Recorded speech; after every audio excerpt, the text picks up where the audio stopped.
Hey everybody, what's going on? Dace here, and today we're going to be taking a look at my 1cc in Danmaku Unlimited 3 on Nintendo Switch, specifically the Spirit mode on medium difficulty. As far as I recall, I did do this years ago when I first got into the game, but at the time I wasn't recording runs, and this is kind of one of those games where it's just a long-term kind of relationship thing. It's one that I always come back to. I always chip away at different aspects of it, and I love having a game like that where in between other games, if I don't necessarily feel like there's anything on the radar, boom, DU3 is there. I can jump in, see how things are going, see what I can improve, and it's fantastic. I might even eventually, or in the near future, do a chat on games with that kind of nature about them. But anyway, we're going to be taking a look at this. As for this run, I'll probably be touching on a bit of past experience, a bit of the stage stuff itself, why I love this game, even years after first getting into it, why it's still just really awesome in my opinion. Just a bunch of different things we'll chat about.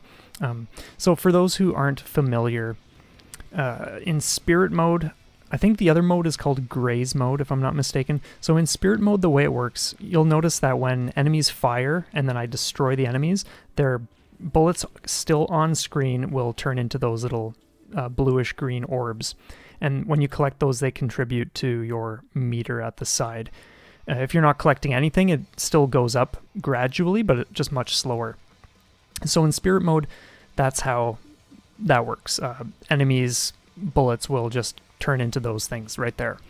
The way Graze mode works is quite different. You don't get bullet cancels. I think there is still a way to trigger that effect, but it's not like it is in Spirit mode. So in Graze mode, if you kill an enemy, their bullets stay on the screen until they have traveled off the screen. So it poses a lot of challenge. In general, this game is very... I won't say demanding. It doesn't strike me as a very, very demanding game, but it is still a very challenging game in ways. You got to get used to the patterns. You got to get used to the hitboxes of the projectiles, your own hitbox, of course. What I enjoy is the customization that the game provides. So you can unlock different like focus shot, like the beam I'm using right now. You can unlock different versions of that, different normal attack stuff, and then of course you have bombs too, and the meter at the side, which I mentioned a minute or two ago. The way that works is when that's full, you can activate that. It cancels everything on screen, and you're put into this state where your damage is going to do a lot more. And then after it drains, I think you get another bullet cancel. And it was pretty quick there, but at the end of each stage, I'm not sure what all the conditions are, but typically you get an extra bomb, and you can only have 4 maximum at any given time. So if you know that you're about to get another bomb because you've played well enough to make it through whatever stage you're on, then you can always use one if you need to, because it's going to be restocked anyway. If you don't, then I think you get a huge score bonus, and score is can be pretty wild in this game because it is a game where you are grazing. You can get, not that I focus on score, but you can get really, really insane scores in this game. So when I think about shmups that have incredible shmups or bullet, like when I say shmups, I just mean STGs or bullet hell. I kind of always just lump all that kind of stuff together. So when I think about ones with amazing soundtracks, this one always comes to mind. It's just got such a wicked range of tunes that they throw at you, and it just gets you pumped for, like, when you're in the action, just crushing enemies, like just going up against crazy bosses with mind-bending patterns and all that kind of stuff. It's just bonkers. One thing I really, really love as well, first off, the visuals, and everything is super discernible. Like the bullets, there's never any confusion as to what's coming at you, what is a bullet, what isn't. There's no confusion whatsoever. And so I really appreciate that kind of stuff. The enemy variety is just awesome. We have just tons of things you'll see. If you don't know this game and you are at all interested based on what you're seeing here today, please just grab it. It's worth every penny. You will be playing this for years on end, in my opinion anyway, or that's my experience. And the crazy thing is, sometimes this will go on sale for about $2 Canadian, which is nothing. So why not? Years ago, I wasn't aware of this at the time, but there was a company that did a physical version of this in like a limited print. And then when I got into the genre, I just happened to find a copy at my local game store because they somehow were stocking a handful from this limited print company. And so I'm very stoked to have a copy of this game physically for Switch, because it's fantastic. Like, just look at the gold thing spinning around the boss in the background. I realize it's gone now, and just the color changing of the projectiles, and the boss designs just being like these huge robotic, like just monstrosities, just huge hunks of metal flying through the air. And just, oh man, like look at all this stuff. Like every single boss fight is going to throw something very, very different at you. I love this part here because you got to learn to mislead those sprays that kind of spread out slowly. Otherwise, you're just going to get trapped right in the middle of the screen. And that's just one example. Like, there are oodles of wicked things that have gone into this game. It's just crazy. The guy who made this game actually lives in Canada on the west coast in BC, last time I checked. And I think he's working on a new... he is working on a new project. I'm not sure when it's going to be out, but it looks insane, and I'm so excited to get into that eventually.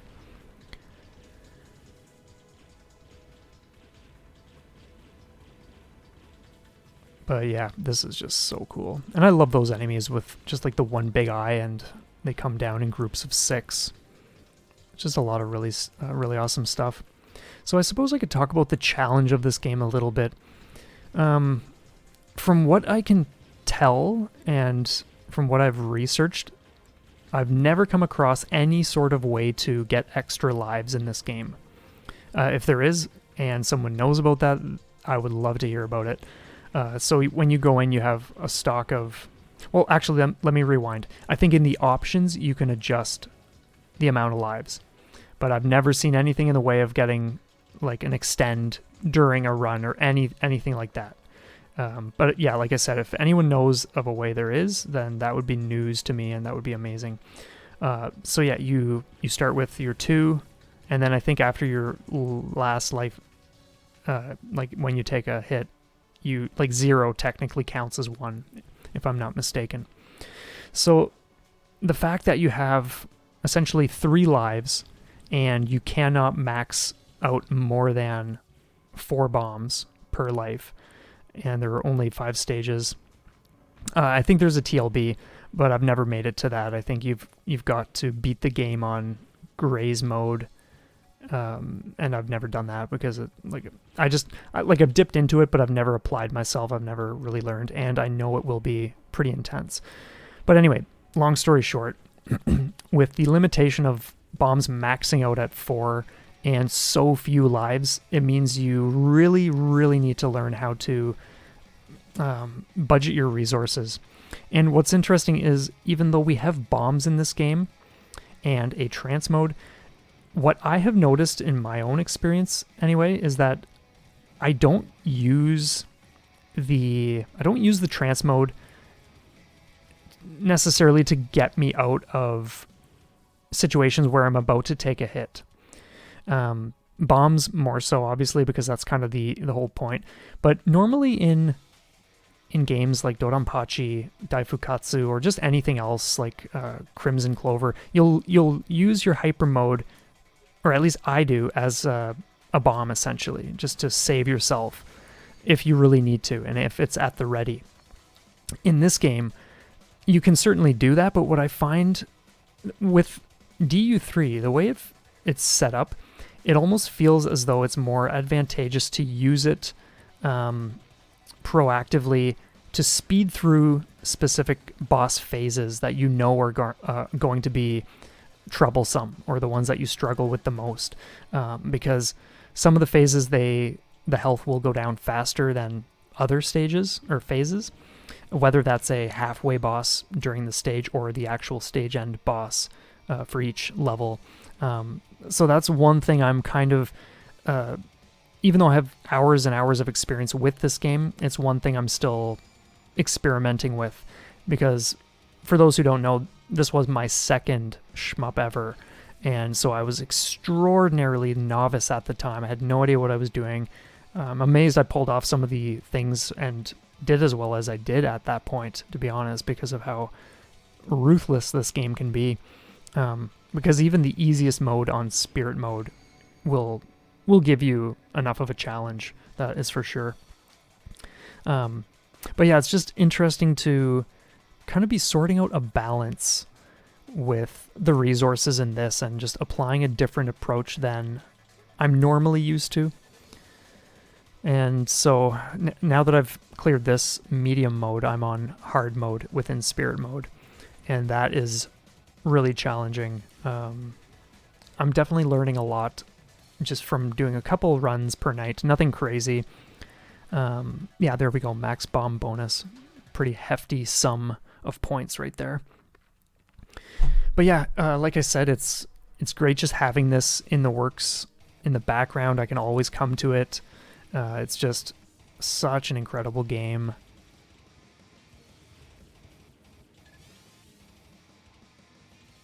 But yeah, I'm very excited to... I had to stop recording, so I'm kind of just like getting back into where I left off. I'm not even sure where that was. But anyway, I might just jump into another part of what I'm enjoying about this game, is just how much there is to do, how much there is to challenge yourself and to learn from this, because it feels very, very different from a lot of other games.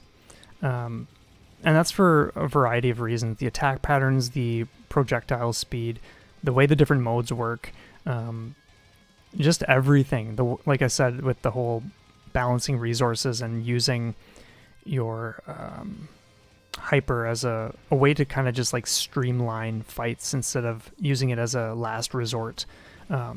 It's just this really, really unique combination of things that come together in such an incredible way. And like these snake bosses, just so cool. And this, on medium, it's easy to, or at least, here's the thing, it's not like, even though I've played tons and tons of hours, I wouldn't say I am very experienced in this game yet. It's still easy to sometimes take hits on medium mode if I'm not paying attention to things. But for the most part, it's easy to just no-miss the first 3 stages, but when you hit this stage 4 that we're in right now, that's when things do ramp up quite a bit. There's a lot to pay attention to. I'm not sure what that pause was for, but for the most part, you can make it through this pretty much unscathed as long as you put the time in, learn what you need to do. It's the boss of this stage, though, that's when lives can start getting lost, or you're just using more bombs than you would like to, that sort of thing, until you figure out what you need to do anyway. But I'm telling you, even with knowing what to do, it's one thing to know what you need to do, and another matter entirely to actually pull it off flawlessly so that you're not using bombs or losing lives. But yeah, you'll see what I mean when we get into the boss fight, because there are some pretty nasty phases with just really, really tricky patterns to deal with. The second one, which we'll see very, very shortly after this first one, for the longest time, it was just one of the most difficult for me to deal with in the whole game, even though, like, it's nothing super crazy. It's just, you gotta really pay attention to a lot of different things all at once. As you can see, we got stuff going up, down, like crossing over, like all sorts of stuff. The lasers charging up. Like, this was always a really nasty mess of a phase. Sometimes my whole run, I would no miss, and then my whole run would just end right here. Like, all bombs, all lives, like, just so sloppy and just having no idea how best to deal with it until you put more time in and figure it out. That pattern's easy. This is one that is a lot of fun. Sometimes it's close. There will be times where I think like, oh man, am I going to make it? Because you got to just be drifting slowly to the side so that you don't miss your opportunity to be shielded. But you got to also be just very carefully dodging all these other things. So it can get rough at times. But it's so great. The amount of things this game throws at you is just incredible for practice and just exposing yourself to, yeah, all sorts of different situations. Like this, where it spreads out. It would be smarter for me to be up a little higher before things spread out so that you can kind of just like bounce back and forth from the from one safe gap to the next. And this attack right here, this is another one where even if I've made it through the boss's second phase, this is where things would just go so brutal. I would occasionally just get hit by the shields or the laser beams or the little bullets fanning out from the boss. But jumping into the game this time around, now that I had Sengoku Blade finished up and all that, I was doing much better with it this time. And I think that's the beauty of having a game you can grow into and not out of, a game you can grow with.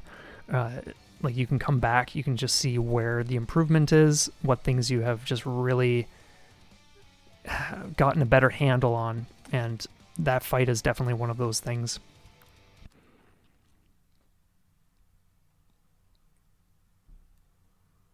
And one stage left.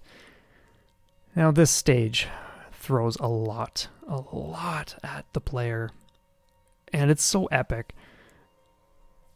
I always love when the final stage of a shmup is pretty much half the length of the whole run.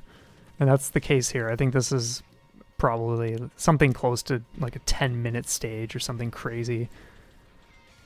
If not a little more, I'm not sure. Because the credits at the end, I let those roll a bit too, so it's not like my math is exact or anything.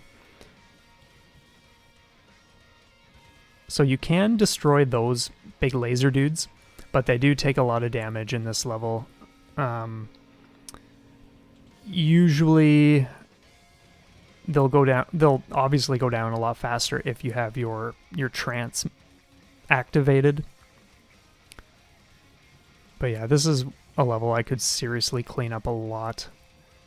Like the first half is fine. It's like, to just stay to the side because little dudes are going to filter in, and then just focus shot like the big medium-sized guys right up here, so you kind of just like zip around, do that kind of stuff.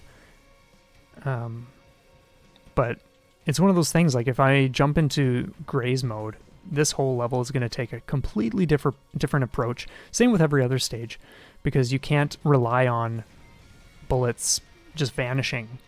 You have to take that into account in the other mode, because they're just going to be on screen tormenting you. So you gotta play differently, you gotta sort out routes, just put the time in. This is one of my favorite parts in the whole game. I just love the flow of this, where you gotta sneak up between these and then just avoid the shots from the little dudes, and then just, oh, it's so cool. But it's one of those things, like, until you figure out how to do these things, this will feel like such an impossible level. It's it's very understandable when I see someone just bombing constantly to get through certain parts, or just taking hits constantly. That was just a really silly hit. I wasn't paying attention. And some of the way these patterns, these clumps of bullets group together and then split apart as they're traveling on along their trajectory, it's just really cool stuff.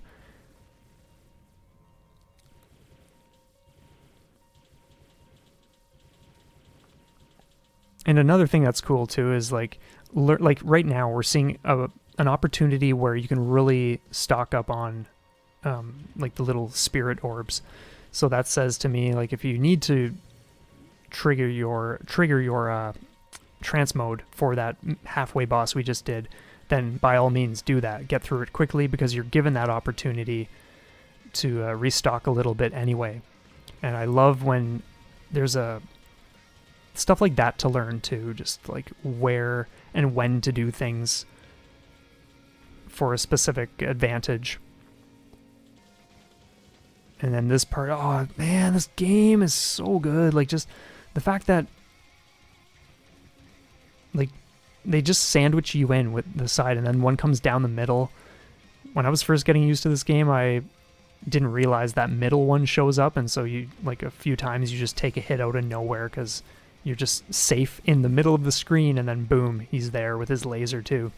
And then these clusters of enemies shooting this new type of attack, it's just awesome. And the central, like, chunk of stone or whatever it's supposed to be, like space metal, just holding them together. I think if you destroy that, then the whole group gets destroyed. But the way those rings fan out, and then the big medium-sized dudes coming from the side, like, there's just tons and tons of stuff you have got to just stay on top of to the best of your ability. Like, it's just bonkers. Like, look at this. And this is spirit mode on medium. Like, this is not even, like, it's challenging, but this is not even a challenge compared to the harder stuff. Like, in spirit mode, there's hard mode after this, and then there's true mode. And then when you switch to Graze mode, like the non-bullet cancel mode I mentioned, there's just hard mode and true mode within that. So just epic stuff. And here we are at the final boss. I'm so excited to be back into playing this again. It's not like I thought I was going to, but like I said, when you have a game that's just, you can always jump into, it's just great. I want to find out a better way to deal with that. Something that's a little more, something I'm a little more confident about. Because it's easy to kind of just, like, make your way through it, but it's dangerous enough of a pattern. Like, this one's easier to me, even though it comes after that one. Sometimes, like right now, obviously I'm not performing it the best because I'm, like, swinging off to the side where you don't necessarily want to be. But this, oh man, this is a really, really cool part where you gotta, like, jump from pocket to pocket as it's spinning around, and you don't want to get nailed by the shards that fan out. If you're not in the center where I am, you're pretty much screwed. You've got to, like, just be very, very safe. And one thing I love, like, I love a lot of things about this game, but one thing I love about this is how they put you into these tiny positions where you just have to survive, and you're just trusting you make it through that phase. Like, you just, like, it's not like I'm looking at the boss's health or anything like that. It's just like, oh, like, please let me get through this. I even took a clip because I did that whole section without taking a hit, and so I want to share that on Twitter. But yeah, I remember referring to this as a pocket of terror in one of my videos from like half a year ago or something, and it's crazy. So just picture this, except on, like, the hardest difficulty. Oh my god, stuff like that is just so creative. Like, the attacks we're seeing, like, I have never seen anything like that in other shmups. And this is another interesting one where you have the lasers, and then you have two different styles of attacks, depending on whether it's a left or right sequence. Oh man. And I just love how many phases all the bosses have. This is a messy one. This is one that I really do want to still learn how to go about. So I have two bombs. Oh yeah, the thing I'll mention too is the way the bombs work is you can detonate them if you want, but if you take a hit when you have a bomb in stock, a bomb will be used automatically. So there we have it. So that is the run. Just an epic game. But yeah, that last phase, that's something I really want to actually put more time and energy into. And the game comes with like a boss rush mode, free play, just other modes. There's tons to do. It's just crazy and over the top, and I love it. And I can only imagine what the guy's new game is going to be like. But I feel like it's just going to be insane. Oh man. Anyway, that's that. We just have a couple minutes left. I think what I will do for this part specifically is boost the volume because I love this song so much. It's my favorite in the whole game. And yeah, so anyway, thanks so much for being here. Let me know what you think. You have a stellar day, and we'll see you next time.